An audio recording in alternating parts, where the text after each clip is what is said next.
just a quick comment, and it's related to the first. I'd like to thank Trust Africa and congratulate you on this. But there's a very important point that I think has emerged from this opening session, and that's the point around definitional issues that were made by the commentator at the beginning.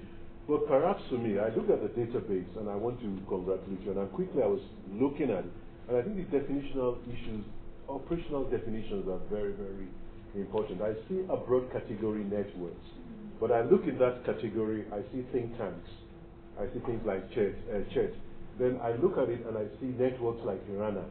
So I think we are collapsing too many things, and in the beginning, it's very important to have an operational definition that clearly stipulates it. And the second one that I think is important, which I'll deal with in some parts of my paper, is the whole operational definition around some of the terms we're using. You know, even the notion of the university itself, and some of the other notions around equity, around all these other notions that are, you know, really contested notions, which I think we need to be a bit clear about.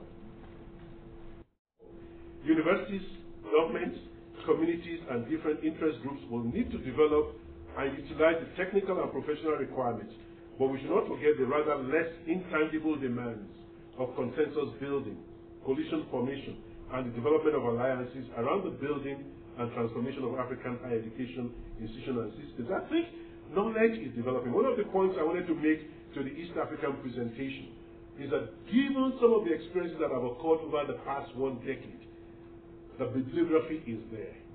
There is data on Uganda, Tanzania, and Kenya. There is a lot of material that has been generated in the past 8 years. Some of them are donor-driven. Some of them are from research. They are from PhD theses and master's theses. You know, there's a great literature around that. So saying that we don't have information about that region, particularly those 3 countries, is saying a lot of things that one has to contest. But the point that I am making is that with this knowledge, with this technology, with all of these skills, there's a missing factor. And the key missing factor is the factor of the ownership of the institutions by Africans, the politics of the mobilization of the institution, and the call that we need to begin to engage with civil society, with community groups.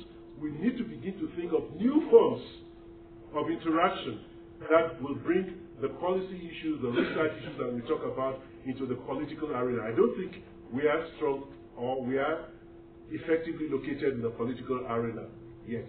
And I think a major element to going forward will be the relocation of higher education activists, higher education thinkers in the political arena. Thank you.